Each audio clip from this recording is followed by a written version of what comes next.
Live with Gawain Towler, cultural commentator, international political strategist, former director of comms for Reform UK, Yep. and on it goes. You work closely with Brexit Nigel. Party and UKIP, yeah. Pronounced Farage, Something not like that. Farage, isn't it? Farage, not Farage. Nobody cares. Farage, I've always called him Farage or Farago, or just like nobody cares how I pronounce my name, which is Toler or Towler, depending on how you see it. It's Toler, really, but everybody says Towler. Farage has never cared. It doesn't matter. And today's topics include massive immigration, stopping immigration boats, deportations, knife and machete wielding thugs, the police and censorship, grooming gangs, the Keir Starmer trashing the UK, war, lobbyists, civil war, riots, I get all the fluffy unrest. subjects. I mean, this is poodle level stuff, isn't it? So, first off, you in a recent interview, I think it was on GB News, you said that the Conservative Party and Labour Party are the same. Could you expand on that, please? Yeah, And huge thank you for coming on. I think in some ways you might say they're not the same. The people, obviously, the people are different, but they come from a very similar background, a very similar place. But worse, the people they listen to are the same. So they make Starmer. Starmer was a hard left lawyer. He probably is still very hard left. However, he looks and he wears a suit and he doesn't look like Jeremy Corbyn. So everybody thinks he's a moderate. He's not. He's a hardcore lefty. But he, just like the Tories, are controlled by the civil service. So the uni-party aspect of the uni-party is not so much themselves, though themselves to a greater or lesser extent. They all believe in diversity and inclusion. They all believe in a net zero. They all believe in high mass immigration, despite Robert Jenrick's volte-face in the last couple of years. They all believe in all this stuff, which is not really shared that much by the population, though net zero perhaps.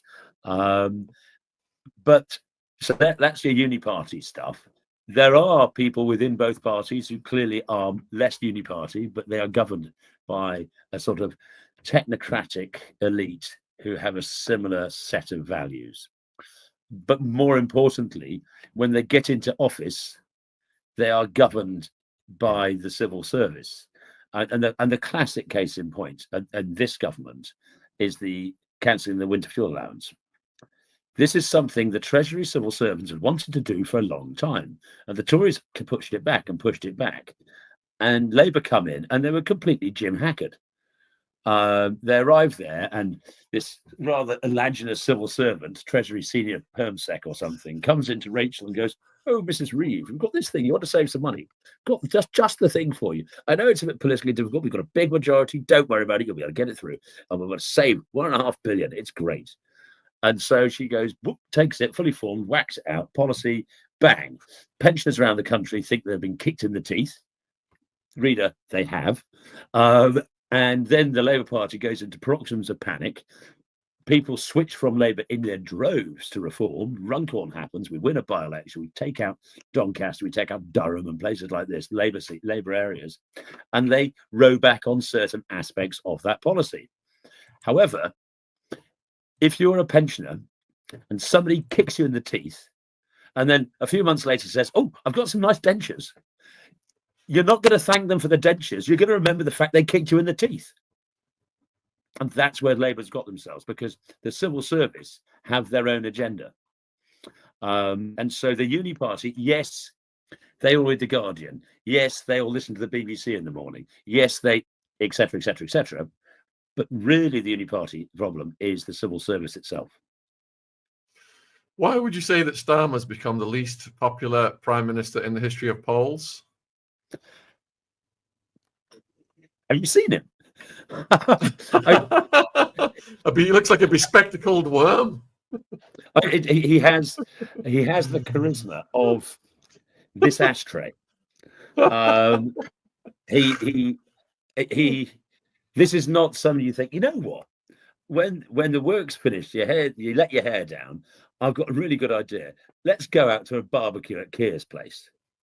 you just know it's going to be diabolically dull. You know that it's going to be Sanatogen wine. You know that it's going to be gluten-free cake. You know that the meat is going to be without a stroke of fat on it and cooked well done, because he's frightened of red meat.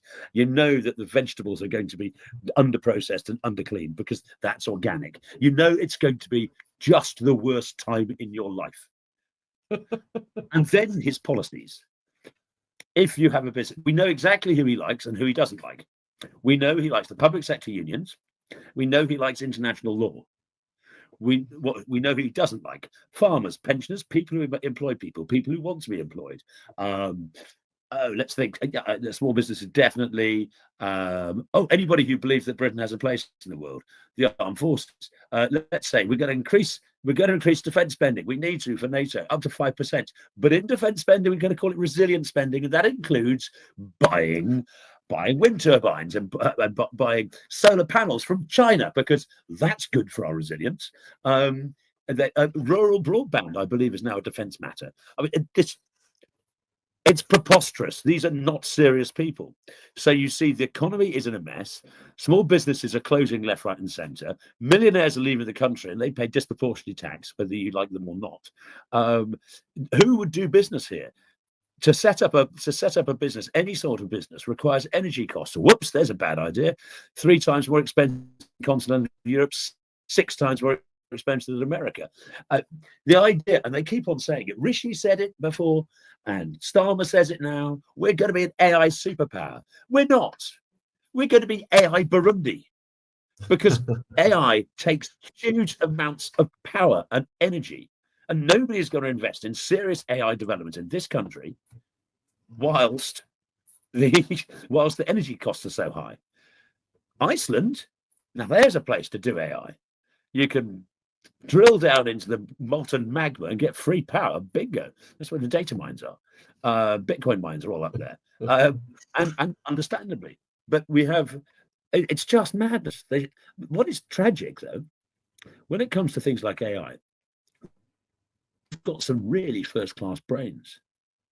Why would those first-class brains stay here when they're taxed to oblivion and they can't? They'll go. They will be welcome anywhere in the world apart from here. So yeah, it's a disaster. So why is Keir Starmer unpopular? Kick the pension in the teeth. Only cares about train drivers and public sector workers. Doesn't care about wealth creators. Doesn't care about the poor. Doesn't care about anybody who's concerned about the change in their society. Doesn't care about justice before the law. Who does he care for? It doesn't seem to be us.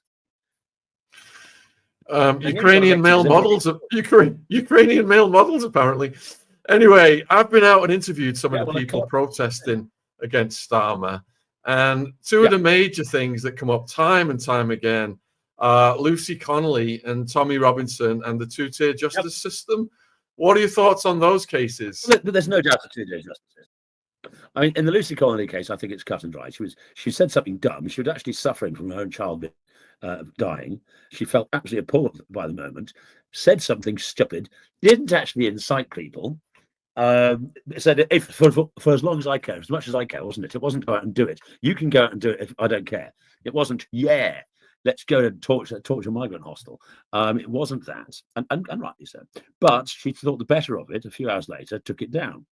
Now, it had been screenshotted and seen by a number of people.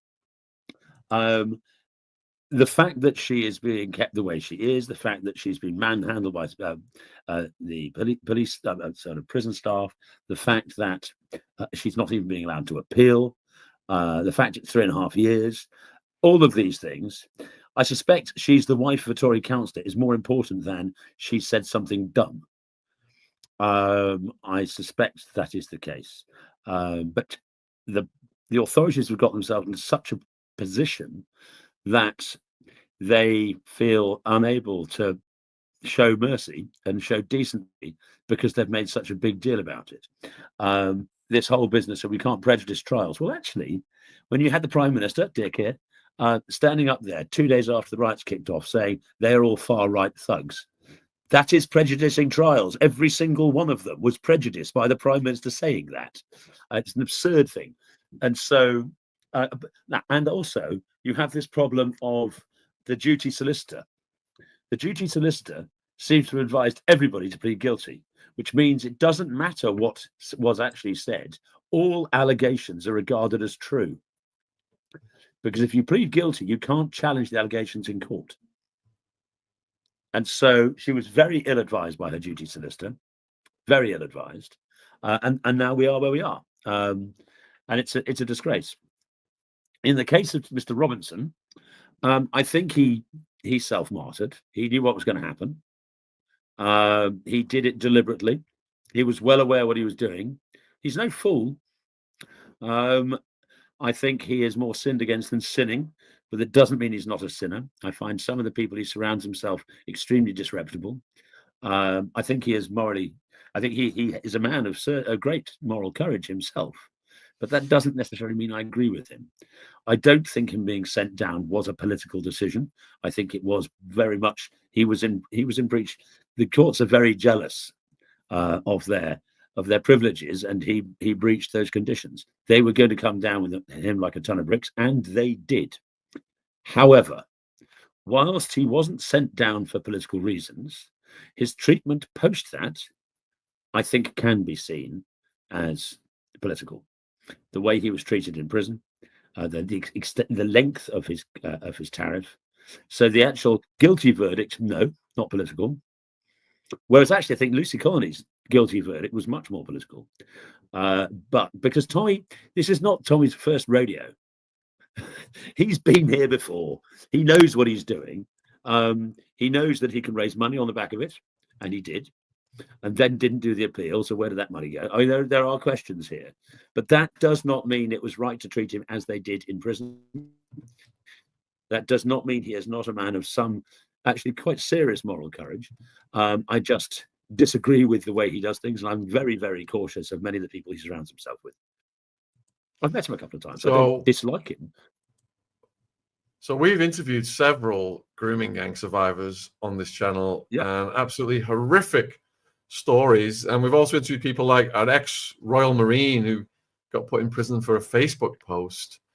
Yeah, it seems the justice system's it seems the justice system is upside down, whereby these people committing these horrendous crimes against young girls are not even getting investigated. Accusing people of raping them,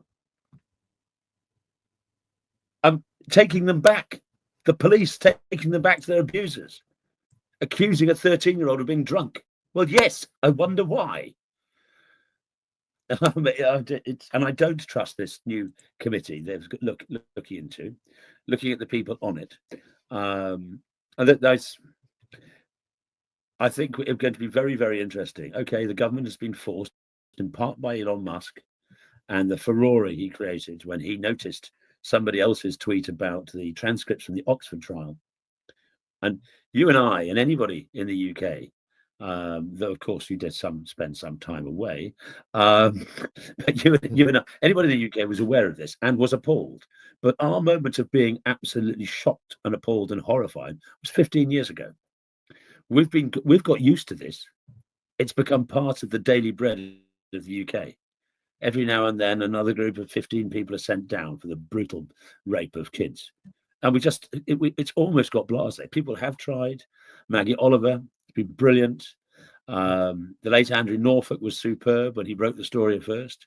And there's no doubt, I mean, but then you look at comments made by people like Dennis McShane at the time, sort of as the MP for Rotherham, pretty, I wouldn't say covering up, but sort of. Sarah Champion tried a bit. There have been some good Labour MPs in those areas who've tried, but they've been sidelined and dropped.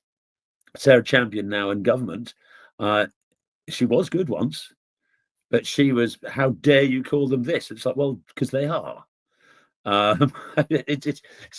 She sadly has taken the sort of the government shilling on this, but they've set up this new. They're going to have a full national inquiry, but the terms of engagement and who are part of it is going to be very, very interesting. I believe, and I suspect your listeners will believe, and your viewers will believe, that this will be yet another cover-up. The people, if we are talking about the rapes themselves, it is a cover-up, because the police are handling those now. People are being sent down, and the sentences are getting stronger. We know about that. What the inquiry has to be about is not about who are the rapists and where they're from. We know. The inquiry and the heads that roll need to be social services, local government, the local authorities, the people who covered it up. But this inquiry should not be about the men of certain South Asian heritage who are predominantly involved, the Muslim men from Pakistan in the main. This should be almost exclusively about the systems and structures that allowed this to continue, and blame the girls for the industrial rape across our country. And I don't believe it's going to be such. So Maggie Oliver told us that the politicians come in, they say that they're apologise for what's happened in the past, and changes have been made, and this isn't happening anymore. What will reform do when they come to power? Well, I think one, to a certain extent, it's not going to happen for another 4 years. So it'll be interesting to see what's happening with this review, this study. We don't know yet. If it is what it should be, then we'll probably back that to the hilt and give it legs, more powers. I think that's the case. I think our focus should be and will be almost again rehabilitate and care for the victims, and a forensic and hardcore approach to those who covered up. And also, you've got to deal with things like the College of Policing. You've got to tear apart the training systems that basically tell police that they're not to investigate this sort of stuff because of community relations. Hang community. If community relations means the industrial rape of small girls in this country, community relations can go to hell. If that's what it means, because it is unacceptable. Nothing can be more important than the safe upbringing of children in our country. And so, yeah, if that's the case, and the instant deportation of anybody who has joint nationality, the idea that, oh, I tore up my passport, therefore I'm no longer a Pakistani. If I tear up my passport, it doesn't stop me being British. It doesn't. I've got it next door. I can do it. I'd be stupid to do it now because it costs money and I'd have to get another one. But just for show. But if I tore up my passport, that would not make a material difference whatsoever to my nationality. There are people in this country who do not have passports. That does not make them non-Brits. So the excuse, and yet accepted by the authorities, oh, they've torn out their passports, we can't deport them. Oh, yes, we can.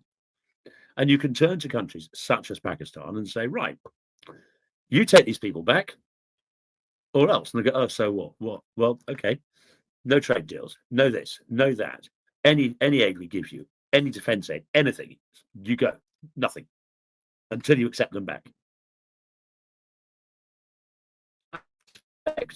And you've all, touched on if you look at what's happening in if you look at what's, and of course, get rid of the ECHR and the Human Rights Act and repeal them and things of this sort, which are part of the problem. But if you look at some of the stuff that takes place in Pakistan, and the truck drivers and the boys, there is a significant cultural problem there that we have imported. There's been some fascinating and truly disturbing studies and documentaries made about the treatment of young boys and girls in Pakistan. They have a different idea. There's a different idea of the value of a human life. Ours is built out of a Christian tradition. Theirs is not. It's built out of a different tradition. And I think we prefer ours, where every life is sacred. So you're touching on a root cause then of, grooming, gang crime and other crime. We've gone from healthy immigration to unfettered, parabolic, illegal immigration. Has it gone just illegal? Has it gone too far? I mean, how can it be turned around from here? It has gone too far. One, of course it has. Everybody knows it. Everybody. Think what I keep on asking this. Oh, no. What are actually the benefits? If you look at the people in work in the last million or so who came over legally, it's about 20, less than 20%, 16%, I think, if I remember rightly. 16% of that million are actually in work. That is 84% on benefits. And when I say benefits, I wonder who benefits, because it ain't the indigenous, it ain't the hardworking, it ain't the settled people of this country.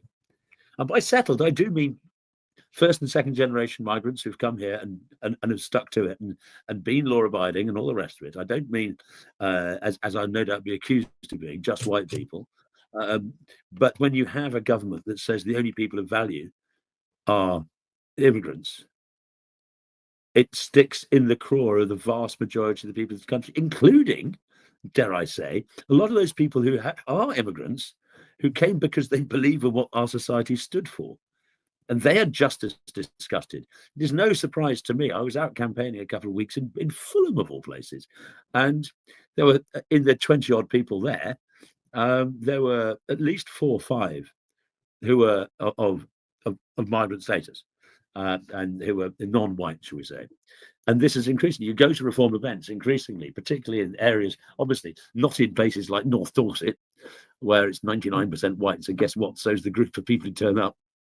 But in other areas, in Solihull or wherever, you'll see a significant mix, a broad mix of people, because it's not about immigration has become ridiculous. We know that in the referendum in 2016, many people voted on the immigration, take back control of our borders.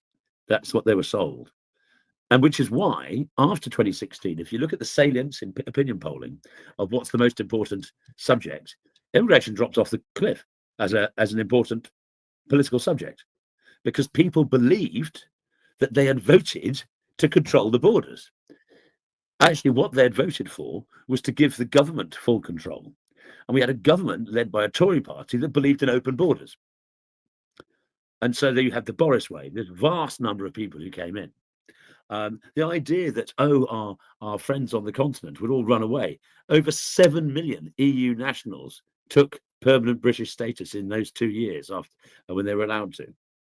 7 million. That's 10% of the population.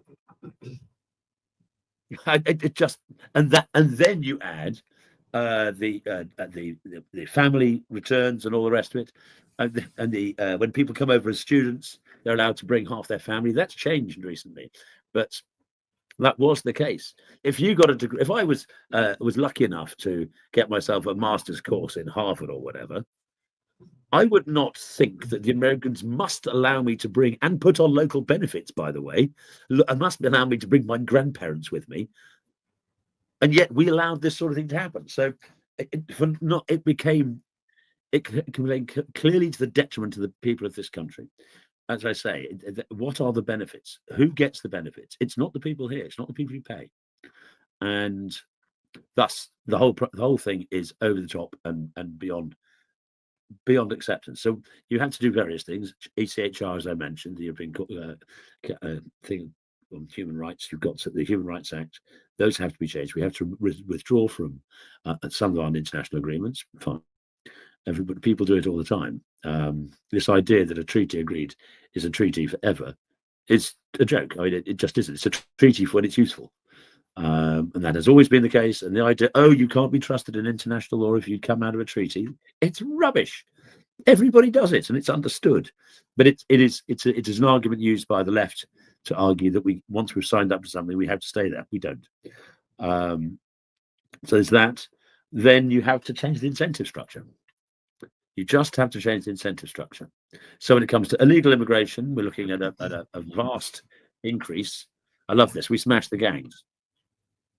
Well, and I suspect you have far more experience than I do, but if you smash a drugs gang, what happens? Another drugs gang turns up because there's money. So the idea that we can stop immigration by smashing the gangs is a joke, because you smash a gang and another one bubbles up because there's money to be made. And don't think that these the people trafficking gangs are just people trafficking. The money they make doesn't stay just in. They're a department store. They're a portmanteau criminals. They're not. We specialise. We only do people smuggling. Those guys over there, they do guns, and those chaps over there, they do drugs. We don't talk to each other, but we all stay in our lane.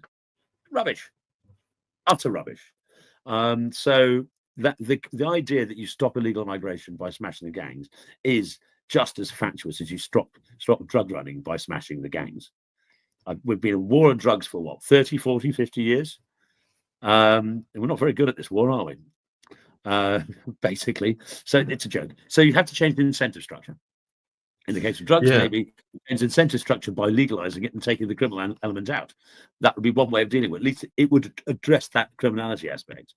In the case of immigration, you have to change the incentive structure, which is essentially nobody who arrives here illegally will ever get leave to remain, ever. If you are here, the million people who are already, at least a million people who are already here illegally, you say something on the lines of, you have 6 months to leave and go back to from whence you came. If you do not leave in that 6 months, you will never be allowed to reapply. Go. And if you want to reapply, you go through the legal route. We will take into account the fact you came illegally, but we will at least listen. But if you do not go in 6 months, that's it. You're gone. Never come back. When we find you, and we will, you're gone. That, I think, will have, having removed ourselves from the international legal tenets of the European Court of Human Rights, we will then be in a position to apply these laws. And I think you will see a lot of people voluntarily going because it's just not worth their while to stay. And of course, the fewer there are, the easier it is to find the ones who are. You hit things like Deliveroo hard. You hit the places where people can come straight off the boat and straight into work, which is the delivery. The fact that you've got Deliveroo bikes lined up outside migrant hostels. They're not delivering food to them. They do get some money, but not that much. They're working. And so we hit those things. I got into an Uber recently. Mohammed was the person I booked. Now, I didn't realize that Mohammed came wearing a niqab. Mohammed was my driver, but some woman turned up. That's Uber. Now, Uber's supposed to be checkable, let alone Deliveroo. So that whole process, and you've got, of course, the Turkish laundrettes in every street, as was described to me by some people in Wellingborough. Oh, what do you mean? Oh, the barbers, yes, laundrettes, of course, yeah, got it, ha ha. But that and they, when the government did a crackdown on illegal migrants, they went to some nail bars and found some Thai and Vietnamese girls and turned them over. The softest and lowest hanging fruit they could possibly imagine. Not that they shouldn't have done it, but it was just, oh, look, we busted some nail bars. Well, yeah, posturing as usual. You've got a question from a viewer here, Maria. Mm-hmm. What about all the people who have arrived illegally? They have homes and benefits they will not give up. And earlier, I think you were saying that if we cut off the benefits honeypot, the spongers will leave voluntarily. Yeah, because what do they get? Nothing. So, and the people who've already arrived illegally, you turn off the taps and say, I'm sorry, that's it. But you also give them this ultimatum: go now, but if you are still here in 6 months' time, you will never come back, ever. So I think you'll have quite and then once they're back and they apply legally, we can look at their case in the light of the fact that they did it illegally first, but we can also look at how they behaved when they were here. Some people arrive illegally and actually have worked hard and done the right thing, and apart from the fact they're here illegally, they will have done, and you can see how their children, if they've got children. And I'm sorry, I don't think having an anchor baby is a good enough excuse to stay. So you've got another viewer question here. Why was there no official response to the demonstrations in central London against the grooming gang cover-ups on Saturday? I have to admit I wasn't aware. Maybe because I wasn't watching the news. I wasn't on the news. I wasn't aware of them. It wasn't something that I was engaged with on Saturday. I think the news is just labeling them all as far right extremists. Well, that's the normal way of doing it. But I literally I can't answer that. I don't know. But I suspect that'll be a reason. I'm not in a position to comment. I'm sorry to say. Sorry, listener. But I obviously these things have happened in the past. When you look at the anti-lockdown protests, they were labelled in that way. They were huge, and the police accepted the size of them, and the TV channels hardly touched them because it was wrongthink. These people are wrongthink, and if they can, it doesn't. If it's, they will. The authorities will behave in such a way as to encourage fight back, and then they can be